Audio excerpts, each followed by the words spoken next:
Bien, buenas noches. Vamos a Mateo capítulo 10. Vamos a Mateo capítulo 10.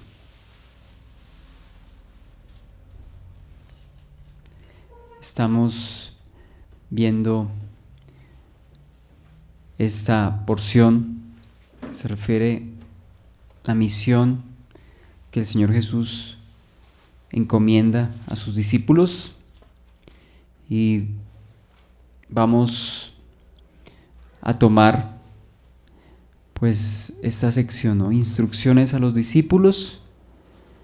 Recordemos que pues el Señor ha estado con ellos, el Señor ha predicado con ellos, ha ido con ellos a sanar, a compartir el Evangelio, pero ahora les entrega la posta por un momento a ellos en su ministerio terrenal, para que vayan y también lleven el mensaje, ¿no? Entonces, ubicándonos aquí desde el versículo 5, vamos a leerlo del versículo 5 al versículo 15. La misión de los discípulos dice así: a estos 12 envió Jesús y les dio instrucciones diciendo: por camino de gentiles no vayáis, y en ciudad de samaritanos no entréis, sino id antes a las ovejas perdidas de la casa de Israel, y yendo predicad, diciendo: el reino de los cielos se ha acercado.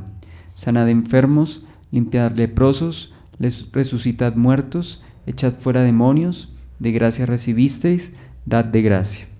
No os proveáis de oro, ni plata, ni cobre en vuestros cintos, ni de alforja para el camino, ni de 2 túnicas, ni de calzado, ni de bordón, porque el obrero es digno de su alimento. Mas en cualquier ciudad o aldea donde entréis, informaos quién en ella sea digno, y posad allí hasta que salgáis. Y al entrar en la casa, saludadla. Y si la casa fuere digna, vuestra paz será sobre ella. Mas si no fuere digna, vuestra paz se volverá a vosotros. Y si alguno no os recibiere, ni oyere vuestras palabras, salid de aquella casa o ciudad y sacudid el polvo de vuestros pies. De cierto os digo que en el día del juicio será más tolerable el castigo para la tierra de Sodoma y de Gomorra que para aquella ciudad. Entonces, el Señor les comisiona. Podemos ver otros pasajes alternos en Marcos capítulo 6, donde también nos dice que les envía, pero aquí en Marcos se nos detalla que los envía de 2 en 2. Entonces el Señor pues allí considera que es importante que se apoyen, y pues tenían una misión y una labor importante. Por eso quizá los envía respaldados, es decir, el uno con el otro. Entonces este principio es interesante, aunque pues no siempre es lo que sucede. Por ejemplo, Felipe el Evangelista, por lo general se menciona que iba solo, no se menciona que fuese con alguien más, ¿no? Sin embargo, el Señor le había concedido ese don de evangelista, ese ministerio, ese oficio de evangelista. Bien, entonces vamos a proseguir, y de acuerdo a esto, de acuerdo a eso que estamos viendo, pues el comentario de la Biblia Plenitud nos describe pues los aspectos del pasaje que acabamos de leer. ¿Qué nos describe? Dice: Jesús instruye a sus discípulos sobre el alcance de su misión, la sustancia de su mensaje, las obras que van a realizar, lo que han de llevar consigo y los procedimientos a emplear. Entonces, de acuerdo a esto, consideramos entonces estos aspectos, ¿no? ¿Cuáles aspectos? Ya los mencionamos. El alcance de su misión, es decir, su cobertura, ¿sí? Lo segundo, hablamos de la sustancia de su mensaje. ¿Qué debían predicar a ese determinado lugar y a las determinadas personas que estaban allí? ¿Qué obras debían realizar además del mensaje que iban a predicar? ¿De qué se tenían que aprovisionar o qué debían llevar consigo? Y los procedimientos a emplear en esos pueblos, a donde ellos iban a ser enviados. Entonces, de acuerdo a esto, vamos a considerar cada punto que acabé de mencionar. De acuerdo a esto, entonces vamos a considerar cada punto que pues acabé de mencionar. En primer lugar, vamos a hablar entonces de el alcance de su misión. Versículo 5 al versículo 6. Dice: a estos 12 envió Jesús y les dio instrucciones diciendo: por camino de gentiles no vayáis, y en ciudad de samaritanos no entréis, sino id antes a las ovejas perdidas de la casa de Israel. Entonces, dentro del propósito de Dios, a los israelitas fue a los primeros a quienes Dios, en su misericordia, en su soberanía, en su fidelidad, pues les anuncia el Evangelio. Esto lo vemos, Hechos capítulo 1, versículo 8. Lo primero, o a quienes primero debían ir los discípulos, luego que el Señor ascendió, era a la casa de Israel, como sucedió. Eso lo vimos, por ejemplo, en el día de Pentecostés, ¿sí? ¿Es el país de Israel? Sí, Señor, al pueblo de Israel. Entonces, también vemos en Hechos 13:46 el apóstol Pablo diciendo: a la verdad era necesario que el evangelio se predicase primero a los judíos, pero por cuanto ellos habían rechazado el mensaje, entonces, ¿qué dice Pablo? Nos volvemos a los gentiles. Es decir, cumplimos, por así decirlo, el conducto regular instituido por Dios. ¿Cuál era? Primero ir a las ovejas de la casa de Israel. Bien. Y pues más adelante, Romanos 1:16 dice: porque no me avergüenzo del evangelio, porque es poder de Dios para salvación al judío primeramente. Este mensaje, en primer lugar, llegó a los judíos, ¿sí? Y pues el Señor, conforme a su fidelidad, como ya dijimos, pues llega a los judíos. Bien. Entonces, ahora el Señor les dice que estando en su ministerio terrenal, que no vayan a los gentiles ni a los samaritanos, ¿sí? Ni a los gentiles ni a los samaritanos. Recordemos que los samaritanos era como un pueblo híbrido, es decir, una mezcla ahí de pueblos que 700 años atrás, más o menos, fueron llevados por los asirios. Es decir, el pueblo de Israel que habitaba ahí en el norte, en lo que pues conocemos como la provincia de Galilea sobre todo. Allí habitaba el pueblo de Israel, ¿sí? Allí habitaba el pueblo de Israel junto con Samaria, que era otra provincia en la época del Imperio Romano. Pero los asirios vinieron, conquistaron a Israel, el reino del norte, producto de su desobediencia. Entonces los asirios se llevaron a los israelitas cautivos y en su lugar repoblaron ese territorio con extranjeros. Entonces allí se formó como una mezcla no solamente racial, sino también de religión y de culto. Y eso lo podemos ver en 2 de Reyes capítulo 17, donde se nos cuenta lo que hacían esos pueblos. Dice que ni temían no guardaban la ley del Señor, no temían al Señor, pero trataban de hacer las dos cosas al tiempo. Entonces, eso es más o menos el contexto histórico de los samaritanos. Por eso, pues los samaritanos no eran considerados como tal israelitas. De hecho, eran rechazados por los judíos. Y, pues, ¿y qué decir de los gentiles? Los demás gentiles, los griegos, romanos, bueno, en fin, los sirios, pues todavía más lejos. Entonces, el Señor les dice que no vayan, que no vayan. Ahora, ¿por qué el Señor les daba esta orden? Bueno, podríamos mencionar algunas razones. En primer lugar, porque los judíos, los discípulos, pues con todos esos prejuicios que ya conté, les sería muy difícil llegar a los gentiles y a los samaritanos, por los prejuicios que había. Entonces, ellos no se sentirían quizá cómodos para una misión así. Tendrían que ser con el tiempo enseñados.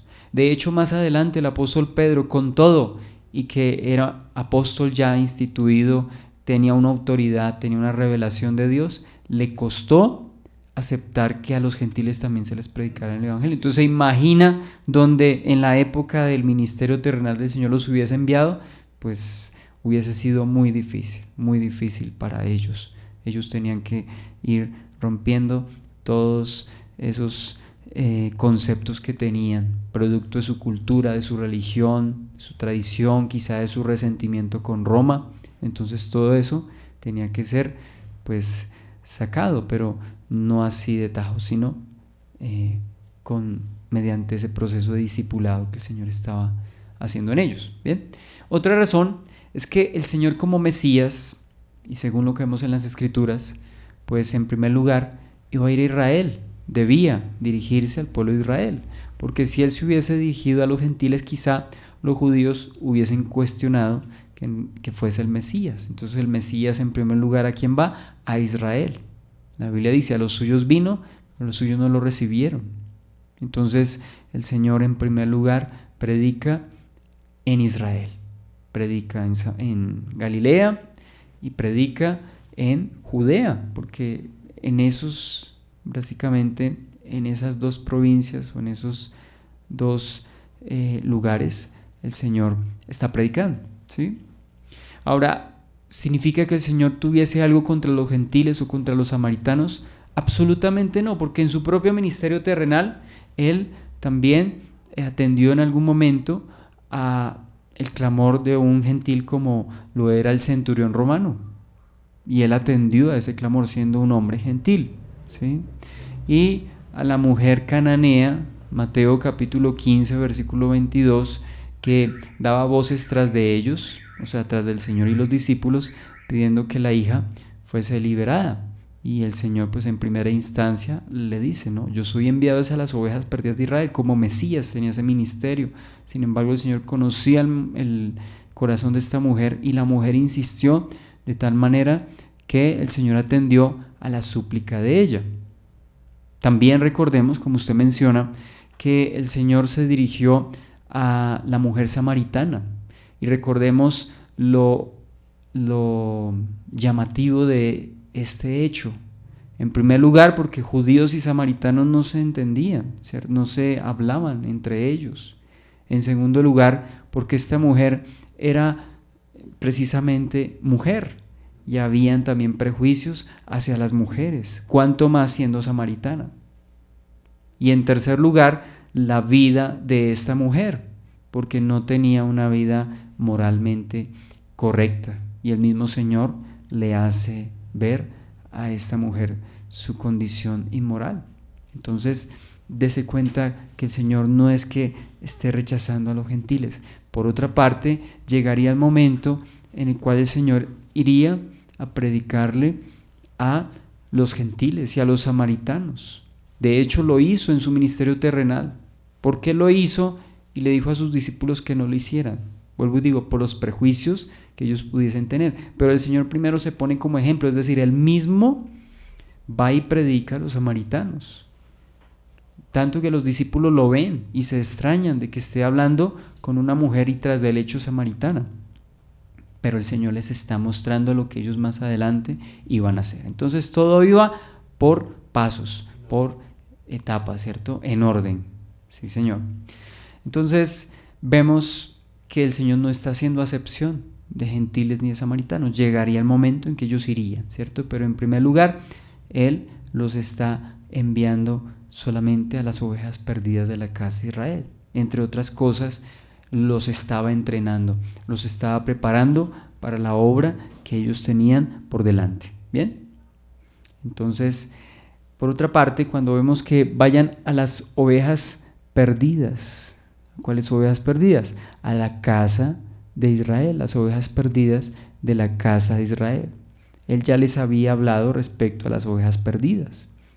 Capítulo 9, versículo 36. Y al ver las multitudes, dice, tuvo compasión de ellas porque estaban desamparadas y dispersas como ovejas que no tienen pastor. Entonces el Señor le transmitió esa necesidad y le transmitió esa verdad a sus discípulos, que Israel era un pueblo que andaba como ovejas perdidas, es decir, no había pastor. ¿Y qué es lo irónico de esto? Pues que ellos tenían una religión establecida, ellos tenían eruditos, tenían escribas, tenían un templo, tenían un sistema de sacrificios, tenían la ley, tenían muchas cosas, y sin embargo el Señor que dice que ellos estaban como ovejas perdidas sin pastor. Entonces eso refleja que no por el hecho de tener nosotros un formalismo religioso significa que estemos bien y que seamos ovejas que tengan un pastor. No, tenemos que tener mucho cuidado, porque si nosotros tomamos la vida cristiana como religión, pues podríamos terminar como el pueblo en aquel momento, ¿no? Ovejas perdidas, porque no habían hombres, no habían realmente hombres de Dios que pudieran conducir al pueblo. Por eso el Señor habla de que andaban como ovejas perdidas. Bien. Ahora, el Señor que decía que los campos estaban blancos y listos para la siega, es decir, ya el grano estaba maduro para coger la hoz y cegar, cosechar, ya era el tiempo, es decir, la necesidad la había. Y yo creo que como en aquel entonces, ahora también siempre habrá necesidad. Es decir, no, según lo que vemos en la Escritura y según lo que el Señor nos enseña, vemos que siempre va a haber necesidad. Nunca quizá llegará el momento en que se diga, ya no más misioneros, ya no más ministros, ya no más envíen predicadores. No, parece que esa siempre va a ser una necesidad en la iglesia. Bien, pasamos entonces al segundo punto de esta sección de la misión de los discípulos, de las instrucciones dadas a los discípulos, del versículo 5 al versículo 15. Señor. También podría considerarse como otro punto para tener en cuenta de por qué no a los gentiles todavía, porque no había llegado el Espíritu Santo todavía. Porque otra razón, sí, por la cual el Señor no iba a los discípulos, el Señor no envió a los discípulos hacia los gentiles o los samaritanos, aún no había llegado el Espíritu Santo, el Espíritu de verdad. Entonces, por eso el Señor les dijo, no salgan de Jerusalén para que reciban, ¿cierto? Dice el poder de lo alto, y me seréis testigos en Jerusalén, en Samaria y hasta lo último de la tierra. Sí, Señor.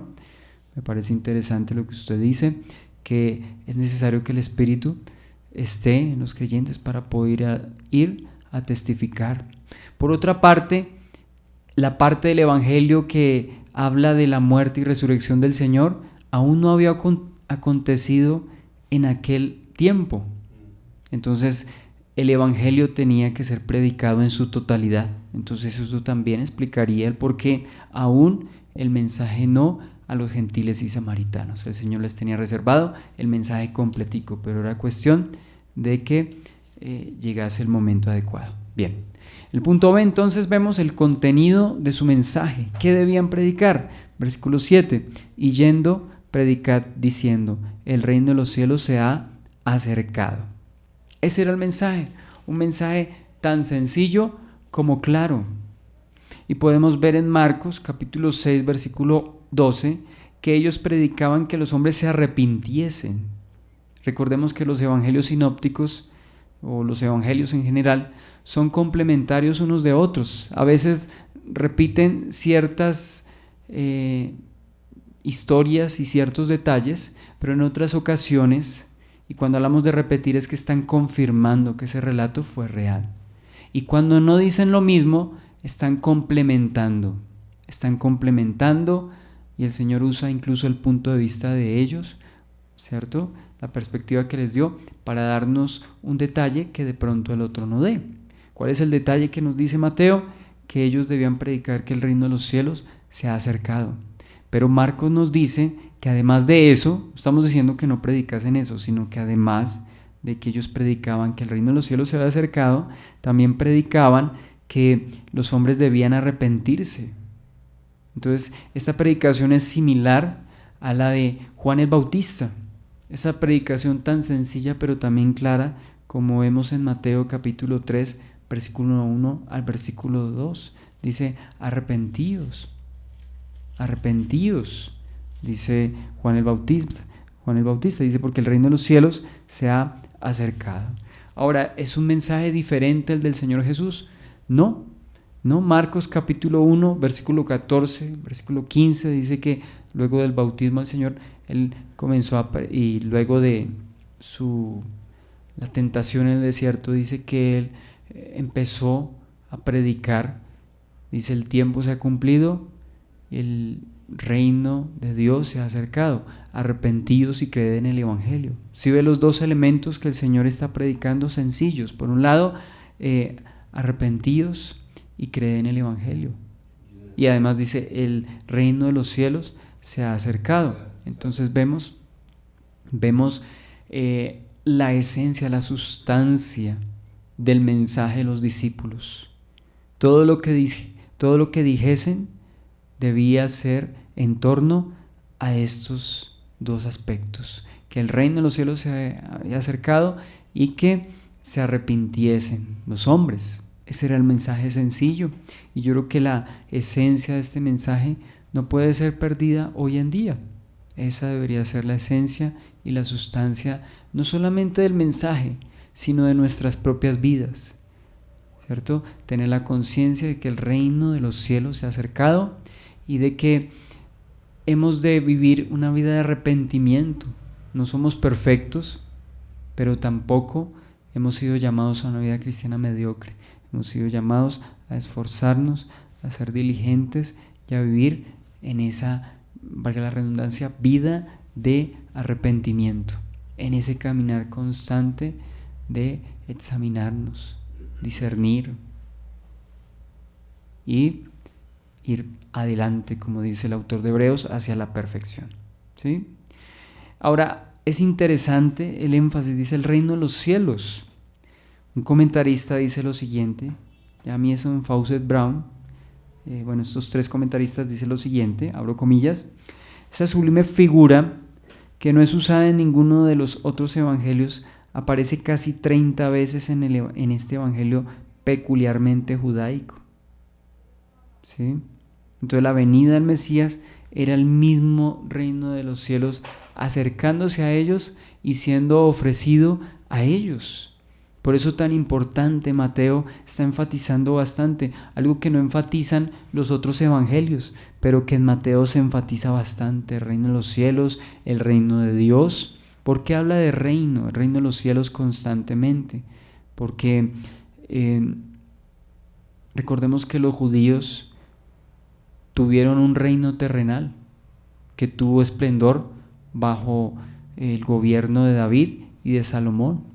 Entonces los judíos añoraban y veían esa época y veían a estos hombres, y particularmente a David, como el siervo de Dios y como esa época en la cual Dios estaba con su pueblo.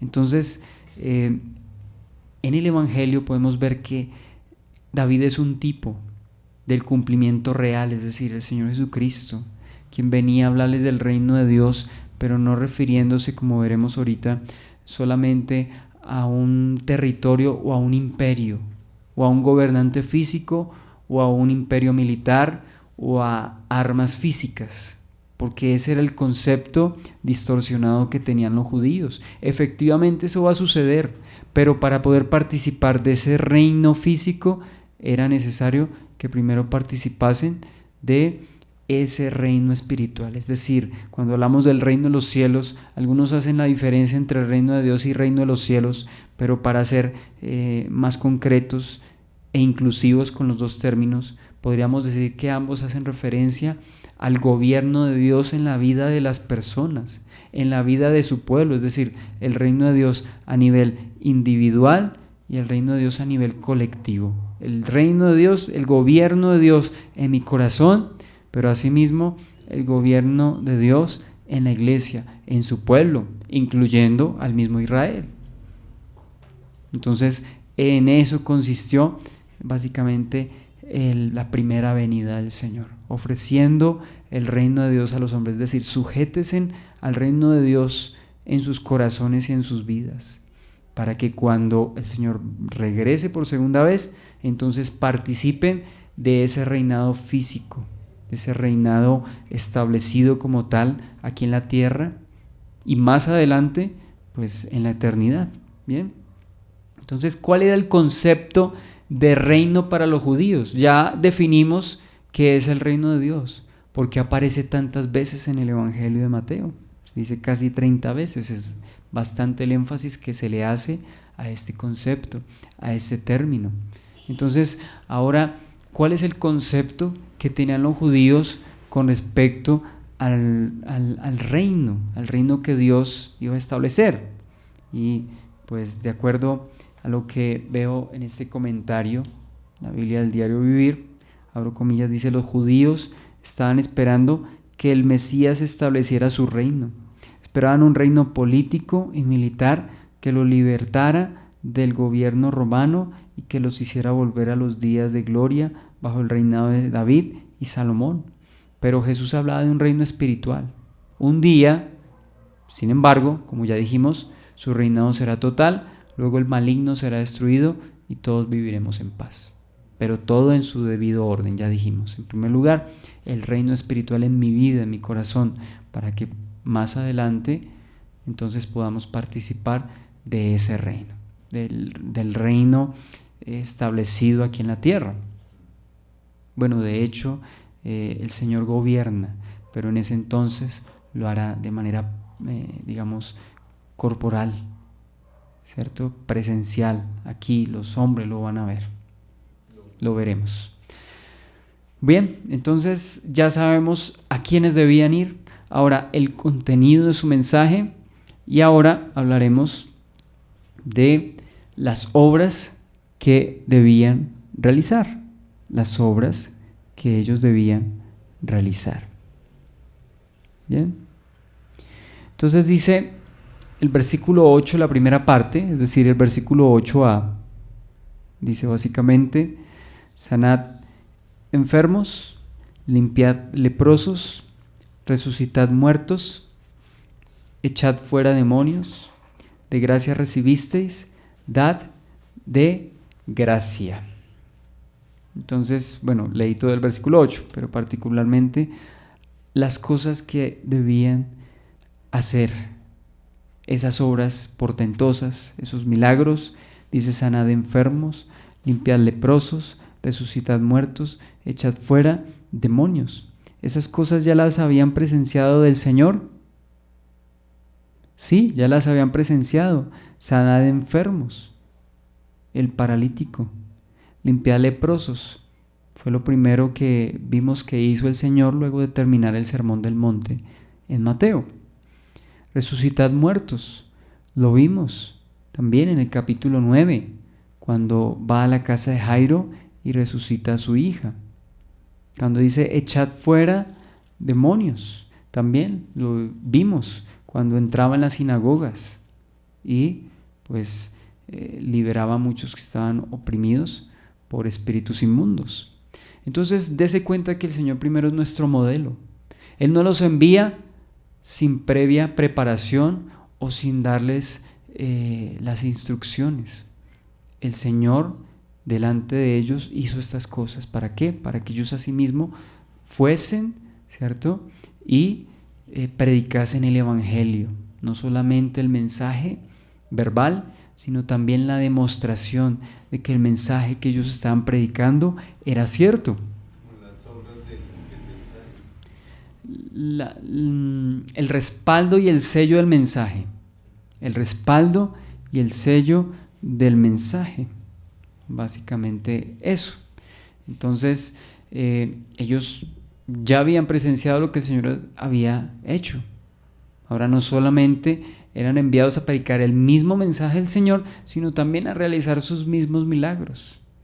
Esto entonces certificaría la veracidad de su mensaje. Muy similar a lo que ocurrió cuando Él, antes de ascender, les dijo: estas señales seguirán a los que creen en mi nombre. Entonces se ve el respaldo de Dios en el ministerio o en la misión que ellos iban a llevar a cabo. Es decir, ellos tenían que obedecer y sencillamente el Señor les daría ese respaldo. como también sucedió en el libro de los Hechos. Dice que por mano de los apóstoles el Señor hacía grandes maravillas y grandes milagros, y describe muchos de esos milagros similares a los que el Señor realizó estando aquí en la tierra. Bien. Siguiente, el punto D, lo que debían llevar con ellos. ¿De qué debían estar aprovisionados? Porque iban a una misión, y cuando uno normalmente va para algún lugar, y más si va a durar un buen tiempo, pues ¿de qué se aprovisiona uno? Se aprovisiona seguramente de vestido, de dinero, de comida, ¿sí? Todo lo que se necesita para un viaje. Sin embargo, el Señor les da una instrucción que parece ilógica en primera instancia. Para nosotros, desde la perspectiva nuestra, parecería ilógica. Versículo 8 al versículo 10. Versículo 8b, o sea, la segunda parte, al versículo 10. Diría así: de gracia recibisteis, dad de gracia. No os proveáis de oro, ni plata, ni cobre en vuestros cintos, ni de alforja para el camino, ni de 2 túnicas, ni de calzado, ni de bordón, porque el obrero es digno de su alimento. Entonces estamos viendo aquí que ellos debían descansar y confiar en lo que el Señor les estaba dando como instrucción. Bien, entonces de este punto, de las cosas que ellos debían llevar consigo, hay 2 cosas importantes. ¿Cuál es la primera? Lo primero es que ellos deberían realizar su misión de manera desinteresada, es decir, no como mercenarios. Los mercenarios se alquilan al mejor postor y simplemente son, como decir, una guerrilla, una milicia, como paramilitares, ¿sí? Que simplemente se alquilan por un sueldo sin interesar a veces lo que significa su labor, hacerle daño a otros, ¿no? Es lo que vemos tristemente en nuestro país. Pero el Señor les dice algo interesante, dice: de gracia recibisteis, dad de gracia. ¿Qué han recibido del Señor? Sería hasta aquí la pregunta. Bueno, el Señor les ha ofrecido su amor. El Señor los llamó no por méritos, es decir, están como discípulos no por los méritos, comenzando por Judas Iscariote. Recordemos, el Señor ya lo conocía y sin embargo le llamó. Bueno, ese es un caso aparte, pero ahora mencionemos a otros discípulos, los pescadores. ¿Qué mérito, qué preparación académica tenían ellos para ir a predicar y el Señor los envía? Es decir, ellos no estaban pagando por su formación, ellos no estaban pagando por lo que el Señor les estaba dando. El Señor se lo había ofrecido gratuitamente. ¿Cuánto dinero le ofreció Mateo al Señor antes de que fuese llamado? Nada. Sencillamente lo vio sentado al banco de los tributos públicos. No calificaría porque era publicano, para nosotros no calificaría, pero el Señor lo llamó soberana e inmerecidamente. Entonces, ¿qué les dice? Ustedes deben dar lo que han recibido gratis, es decir, lo que ellos han experimentado del Señor era algo que ellos también debían ir a compartir.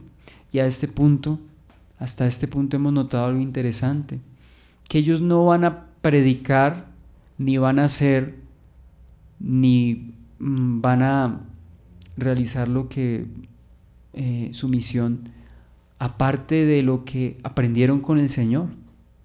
Es decir, no van a hacer cosas del otro mundo o que nunca hubiesen visto de parte del Señor. Ellos experimentaron la misericordia de Dios. ¿Qué debían hacer? Asimismo ofrecerla.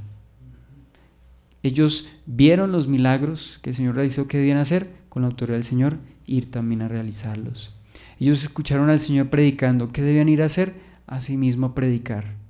Tan sencillo como eso, ¿no? Y vemos que ellos van, pero van preparados. Entonces, para que el Señor nos envíe, también hemos de estar preparados. Pero eso tiene que ver mucho con la comunión con el Señor, porque ellos estaban cerquita del Señor. ¿Qué los hacía a ellos, digamos, especiales para poder ir a predicar ese mensaje? pues aparte de la misericordia y la comunión con el Señor, no había nada más. Ellos podían hacer esto producto de andar con el Señor todo el tiempo. ¿Sí? Entonces, alguien comentaba lo siguiente, dice, no deberían cobrar por sus servicios. Mundo Hispano comenta esto. Ellos de gratis recibieron, gratis debían dar. Y esto habla de los discípulos yendo hacia las multitudes, interesados no en otra cosa más, sino en la salvación de ellos, sin tratar de sacar provecho de ello, básicamente. ¿Sí? A servirlos a ellos y no a servirse. Correcto. Entonces, ahora el turno para ellos era reflejar esa misericordia, ¿cierto?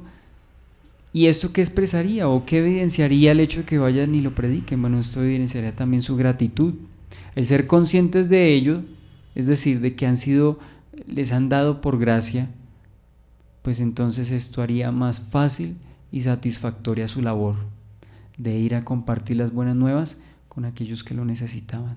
De lo que ellos han recibido, eso dan. La palabra que aprendieron, eso predican. Los milagros que vieron, eso hacen.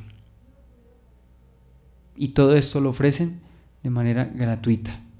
Esa debe ser la intención, ¿sí? Yo me acuerdo hace algunos años, por un tiempo estaba asistiendo a una organización. Y yo me acuerdo que el líder de esa organización en algún momento nos dijo, mire, los invito a un curso. Nos mostró un libro, ¿sí? Un curso. El curso vale tanto. Y pues comenzando porque yo era un adolescente y pues no tenía muchas bases. Y ya nos estaban cobrando de antemano el curso. Es decir, ¿acaso el Señor nos ha cobrado por el mensaje? Y es lo que podemos ver. No debe haber otro interés más que la salvación de las personas. Y ahorita diremos, bueno, ¿y cómo viven? ¿De qué van a vivir los discípulos si ellos no cobran? Bueno, eso es el segundo punto de lo que vamos a hablar. Pero en este primer punto debe quedar claro que los discípulos no deben ir con intereses monetarios. No debían ir con ánimo de lucro. Ese era el objetivo, o sea, ellos iban a ir a lo que iban, ¿sí? Ellos debían ir a lo que iban. Lo que a veces sucede, no digo que siempre, pero a veces, por ejemplo, hay profesores que a pesar de que se pensionen, siguen enseñando. Algunos lo harán por necesidad, pero yo creo que de pronto, de toda esa cantidad de personas, debe haber alguien que en realidad lo haga porque ama su profesión. O voy a poner otro ejemplo. Sí, por ejemplo, hay un presidente o un expresidente que aún después de haberlo sido y aún después de tener una pensión, todavía se involucra en la vida política del país. Yo no soy parte, es decir, no estoy hablando de política ni quiero manifestar, digamos, algún favoritismo hacia determinado político. Pero independientemente de su conducta, independientemente de eso, lo que quiero extraer es que este hombre aún quiere seguir en medio de las circunstancias y de las cosas de la actualidad del país. ¿Qué hacen algunos otros presidentes? No solamente aquí, sino en otros países. Sencillamente se van a vivir a un lugar tranquilo donde no estén tan involucrados con la vida política y las realidades del país donde estuvieron gobernando, sino que se van. Entonces, dése cuenta que no así con algunos gobernantes que se les siguen poniendo el pecho, por así decirlo, a los problemas de su nación, así sean criticados, así sean amenazados aún de muerte, pero persisten, es decir, porque lo hacen como vocación, no por dinero, aunque tengan dinero, quizá no lo hagan por dinero, sino porque hace parte de su vocación, ¿sí? No estoy tampoco diciendo que la política es limpia 100%, no, pero pero me refiero es a la vocación.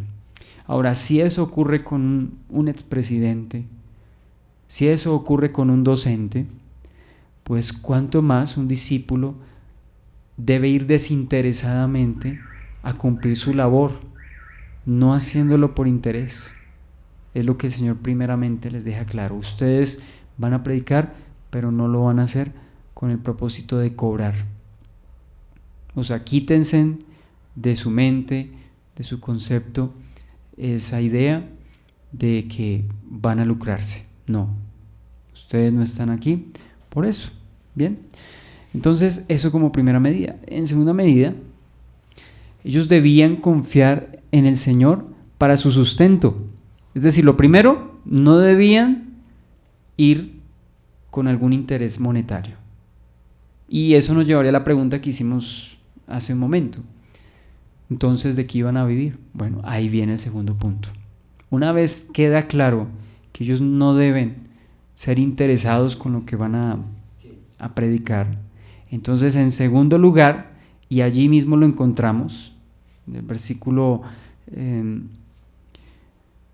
8b, bueno, ya lo leímos, ahora del versículo 9 al 10, dice: no os proveáis de oro, ni plata, ni cobre en vuestros cintos, ni de alforja para el camino, ni de 2 túnicas, ni de calzado, ni de bordón, porque el obrero es digno de su alimento. Ya definiremos lo que significa alforja, ya definiremos lo que significa, por ejemplo, el bordón. Bueno, túnicas eran esas vestiduras, ¿cierto? Esos tejidos, esos vestidos básicamente, y que por cultura, por sus condiciones geográficas, de clima, pues ellos utilizaban.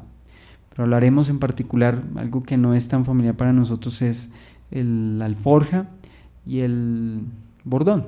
Ya hablaremos de eso. Por lo pronto, entonces, ¿qué estamos diciendo? Que ellos no debían proveerse de oro, de plata, ni de cobre en sus cintos. Dice, ni de alforja para el camino, ni de 2 túnicas, ni de calzado. Es decir, no es que no fueran a predicar con sandalias. Es decir, que no debían llevar sandalias extras, ni 2 túnicas. No es que no lleven túnicas, era que llevaran la que tenían puesta. ¿Sí? Es lo que estamos viendo. Con esto, ¿qué queremos ver y qué principio podemos aplicar acá? Pues que ellos debían confiar en el Señor para su sustento. Ellos estaban trabajando, es decir, el hecho de que el Señor les diga que no vayan con interés monetario, eso no significa que ellos no estaban realizando un trabajo. ¿Sí ve? Una cosa no anula la otra. Ellos estaban llevando el mensaje, solo que el mensaje que llevaban, ¿cierto?, no debían predicarlo por ningún otro interés aparte de, 1, obedecer al Señor, y 2, tener misericordia con las personas. Entonces, de acuerdo con esto, el llevar las buenas nuevas es un trabajo que merece honra y remuneración. O sea, el Señor no está diciendo que ellos no merecían recibir honra y remuneración. Es un trabajo que merece honra y remuneración. De hecho, el Señor les dice: mira, aquellos que lo reciban, pues su paz va a estar con ellos. Su paz va a estar con ellos. Sí, Señor. Entonces, dése cuenta que aquellos que dan honra a los misioneros, a los siervos, dice que ellos iban a recibir la bendición de parte de ellos, ¿cierto? Y que también ellos podían recibir de las personas que los recibiesen, pues podían recibir ese beneficio material. Entonces, no es que el Señor no se preocupe por el bienestar de los discípulos y que los esté lanzando como a un abismo, es decir, a la suerte de ellos. No. Si les dice que no lleven esas cosas es porque el Señor se las va a proveer. Es como cuando, por ejemplo, cuando voy a la casa de mi mamá, ¿cierto? Yo no llevo pues 2 zapatos. ¿Por qué? Porque yo sé que allá voy a encontrar un par de zapatos. No llevo comida ni mercado, porque allá me van a ofrecer. Entonces, de esa misma manera deberíamos confiar en el Señor de tal manera que confiemos nosotros que el Señor va a proveer para nosotros, ¿cierto?, lo que necesitamos, lo básico. El Señor aquí está hablando de las cosas básicas, elementales, ¿cierto? Entonces, aunque los discípulos no hagan eso por dinero, no significa que ellos no estén haciendo un trabajo, y tampoco significa que ellos dejen de recibir honra y dejen de recibir remuneración material, porque estamos hablando de remuneración material, ¿sí? Entonces, este principio lo vemos en el Nuevo Testamento, en otros pasajes. Pablo refiriéndose, y de esto ya habíamos hablado en 1 Corintios capítulo 9, pero pues vamos a retomarlo debido a que este tema lo estamos viendo aquí. 1 Corintios capítulo 9, versículo 1 al versículo 14.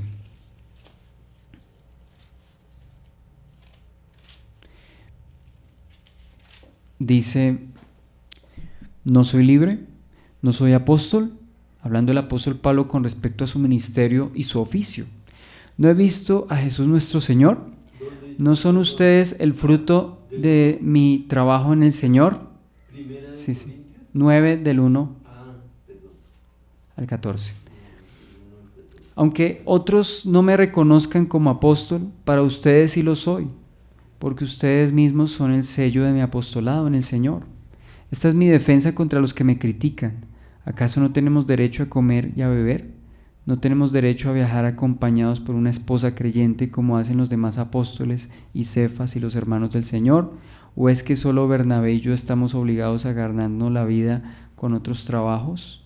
¿Quién fue jamás soldado a sus propias expensas? ¿Quién planta una viña y no come de su fruto? ¿O quién apacienta el rebaño y no toma de la leche del rebaño? ¿Digo esto solo como hombre? ¿No dice esto también la ley? Porque en la ley de Moisés está escrito: no pondrás bozal al buey que trilla. ¿Tiene Dios cuidado de los bueyes? ¿O lo dice enteramente por nosotros? Pues por nosotros escribió, porque con esperanza debe arar el que ara, y el que trilla con esperanza debe recibir del fruto. Si nosotros sembramos entre vosotros lo espiritual, ¿es gran cosa si segaremos de vosotros lo material? Si otros participan de este derecho sobre vosotros, ¿cuánto más nosotros? Pero no hemos usado de este derecho, sino que lo soportamos todo por no poner ningún obstáculo al Evangelio de Cristo. ¿No sabéis que los que trabajan en las cosas sagradas comen del templo, y los que sirven del altar participan? Así también ordenó el Señor a los que anuncian el Evangelio que vivan del Evangelio. Entonces, esa confianza también debía estar en los discípulos cuando fuesen a esa misión. Y esto también los prepararía para que más adelante, cuando fuesen a predicar no solamente a los judíos, sino también a los samaritanos y a los demás gentiles, pues esto también sería un principio que aplicaría para ellos, ¿sí? Otros pasajes, por ejemplo, que hablan de la honra y de la remuneración material para con los discípulos, con los siervos de Dios, es Gálatas capítulo 6, versículo 6. El que es enseñado en la palabra haga partícipe de toda cosa buena el que lo instruye. Y de toda cosa buena, pues no solamente se está refiriendo al buen trato, a la amistad, etcétera, sino también habla de lo material. Primera de Timoteo, capítulo 5,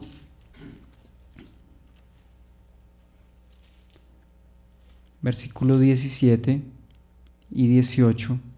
Refiriéndose el apóstol Pablo a los ancianos, dice, versículo 17: los ancianos que gobiernan bien sean tenidos por dignos de doble honor, mayormente los que trabajan en predicar y enseñar.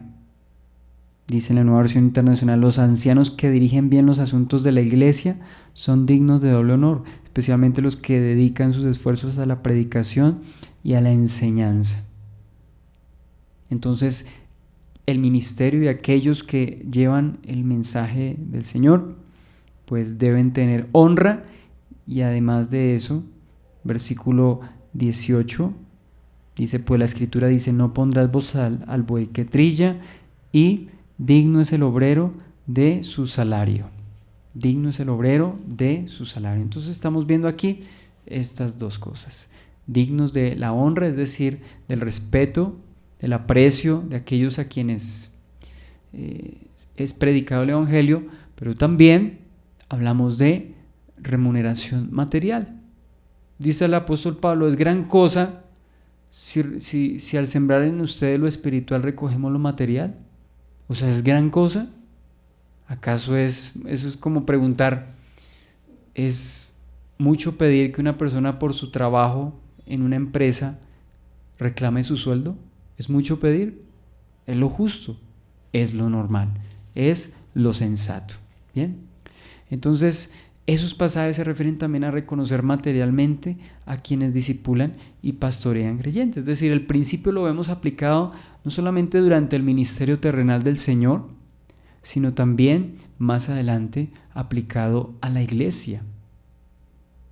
De hecho, sabemos que los discípulos tenían una bolsa del dinero, de la cual sustraía Judas Iscariote, por eso lo sabemos. Dice que él sustraía de la bolsa, es decir, él estaba pues en él estaba de acuerdo a esos principios. ¿Cuáles principios? Pues que ellos estaban recibiendo las ofrendas y las contribuciones de ¿quiénes? De las personas, ¿sí? Aquí, de los lugares a donde iban. Por eso tenían la bolsa. Es decir, el dinero no llegaba por arte de un milagro, aunque así sucedió cuando el Señor pagó el impuesto. Pero pues el Señor permitía que las personas participasen de ese ministerio. Bien. Entonces, consideremos ahora sí los elementos que ellos no debían llevar. ¿Por qué no los debían llevar? Porque ellos debían confiar en que lo recibirían del Señor como remuneración de su servicio a Él. Entonces, por ejemplo, ¿qué son los cintos? Los cintos eran como fajas que se empleaban para llevar dinero, lo que nosotros conocemos aquí como canguros, algo así, ¿cierto? Que son como esas bolsitas que uno se ciñe, ¿cierto? Se ciñe aquí en la cintura y ahí puede colocar dinero, puede colocar cosas, en fin. Entonces algo así como lo que nosotros llamamos como canguros, ¿sí? Y las alforjas eran bolsas de viaje que podían ser utilizadas pues para llevar pan, es decir, una provisión de alimento. Esas eran las alforjas. ¿Y por qué no debían llevarlas? Porque el Señor les dijo, cuenten con esa provisión. Es decir, ¿para qué llevar algo que les va a ser provisto a donde vayan a ir? Bien, les va a estorbar. Bien, seguimos. Dice que ellos, el obrero es digno, dice ahí, donde estamos, Mateo, capítulo 10, donde estamos, versículo 10 dice, porque el obrero es digno de su alimento. Y esto se complementa con lo que vemos en Lucas capítulo 10, versículo 7, al enviar a los 70, es decir, envía a más. Esa fue otra misión. Lucas 17 dice que el obrero es digno de su salario o de su recompensa. Entonces recordemos que esto no es excluyente uno de otro término, sino que es complementario. Aquí habla de digno de su alimento, allá dice digno de su sustento, de su salario. Entonces, básicamente es eso. Bien, Pablo también lo dijo en 1 Timoteo 5:18, el obrero es digno de su salario. O sea que trabajar o compartir el Evangelio es una labor, es un trabajo digno y remunerable. Bien. ¿El concepto del mundo es el mismo? No, el concepto del mundo pues no es el mismo, ¿cierto? ¿Qué dirán y qué dicen a veces de los predicadores, los que se dedican de tiempo completo? Pues que de pronto están o perdiendo el tiempo o que están ganándose la vida a expensas de otros, o sea, como si no fuese un trabajo.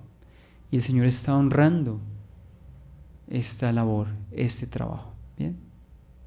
Ahora, este principio aplica siempre, porque ya en el Sermón del Monte habíamos considerado que el cuidado del Señor es para con sus hijos. ¿Se acuerdan? Mateo 6 del 25 al 34, no se afanen por su vida, que van a comer, que van a beber, por su cuerpo, de que se van a vestir, ¿cierto? Ahora estamos viendo el cuidado del Señor. Es decir, si eso ocurre con sus hijos, con todos sus hijos en general, pues cuánto más ha de ocurrir con aquellos que trabajan de tiempo completo o involucrados en un ministerio para Él. Hijo, ¿a usted lo ha sustentado Dios todo este tiempo acá? Sí, prácticamente el Señor ha sido fiel. Y sí, nosotros sí recibimos de personas que Dios usa para darnos. De eso vivimos. De las personas que Dios usa para darnos, ¿cierto? Ahora, si nosotros miramos Lucas 22:35, cuando el Señor ya está en el Getsemaní y les pregunta a los discípulos, ¿a ustedes les hizo falta algo cuando los envié? ¿Y qué contestaron ellos? Lucas capítulo 22, versículo 35. Leámoslo directamente la palabra. Dice allí: y a ellos dijo, cuando os envié sin bolsa, sin alforja y sin calzado, ¿os faltó algo? Ellos dijeron, nada. Y les dijo, pues ahora el que tiene bolsa, tómela, y también la alforja. Y el que no tiene espada, venda su capa, y compre una. Porque os digo que es necesario que se cumpla todavía en mí aquello que está escrito. Y fue contado con los inicuos, porque lo que está escrito de mí tiene cumplimiento. Entonces ellos dijeron, Señor, aquí hay 2 espadas. Y Él les dijo, basta. Bueno, lo de la casa lo dije fue no porque me haya traicionado el subconsciente. Se me salió, pero no porque yo estuviera hablando algún subliminal, porque entonces dirán, no, está pidiendo, allá piden casas. No, perdóneme, me equivoqué. Bueno, estamos entonces viendo que a los discípulos no les faltó nada, es decir, se cumplió la palabra, pero ahora les estaba diciendo que sí se aprovisionaran. ¿Por qué les estaba diciendo en ese momento que sí se aprovisionaran? Y como de manera aparentemente extraña, ¿cierto? ¿Por qué? Porque el Señor estaba por ser traicionado, estaba por ser arrestado, estaba por ser crucificado, y es en esa situación específica que les dice eso. Es decir, hoy en día el Señor no nos diría esto. ¿Por qué? Porque eso fue para una situación específica en ese momento. Pero sí, la constante de un creyente es siempre descansar y confiar en la provisión del Señor. En particular aquí habla de aquellos que predican y comparten la palabra. Entonces han de confiar y de descansar en la provisión del Señor. Alguien dirá, no, pero ahí sí les dijo que se aprovisionaran. Sí, pero porque era una situación específica que pues no se repite hoy. Es decir, el Señor fue crucificado una sola vez y fue entregado una sola vez. Eso no se va a repetir. Fue para esa situación específica, ¿sí? Fue para esa situación específica. O bueno, usted dice, en tiempos difíciles del Evangelio, sí, pudiese ser que ese principio aplicara cuando hay persecución quizá, pero en términos generales, sea que lleve o no lleve, su directriz, su norte, su brújula es confiar en la provisión del Señor. Ahora, ¿es malo aprovisionarse? El principio que ya vemos es que el discípulo debe confiar en el Señor para su sustento, ¿cierto? Ese debe ser nuestro estilo de vida. Entonces, si vamos a llevar un morral con cosas, debemos confiar en que nuestra provisión no consiste en el morral que llevamos con cosas, sino en Dios que nos sustenta. En eso deberíamos descansar. Bien, entonces vamos a dejarlo hasta acá y vamos a orar. Señor, a ti te damos la gloria, la honra y la alabanza, Señor. Gracias por este tiempo de edificación, de llevarnos una vez más a tu palabra. A veces olvidamos estos mensajes, Señor, pero hoy una vez más nos aclaras y nos muestras que hemos de confiar en ti para todas nuestras necesidades, Señor. Pero hay una necesidad principal y es lo que, Señor, tú nos muestras a través de este pasaje, y es la necesidad de recibir el reino de los cielos, de arrepentirnos, Señor. Dios, gracias por esta palabra. Gracias, Señor, porque tú cuidas de los tuyos. Gracias, Señor, por preocuparte por tu pueblo, Señor. Gracias por ser el Mesías, Señor, y darnos a conocer, Señor, tu palabra, darnos a conocer tu persona, Señor, darnos a conocer tu propósito, y en particular para con nosotros, para la congregación. Bendícenos, ayúdanos y susténtanos, sosténnos en tu verdad, Dios. Tuya la gloria, tuya la honra y tuya la alabanza en Cristo Jesús. Amén. Bueno, entonces bendiciones.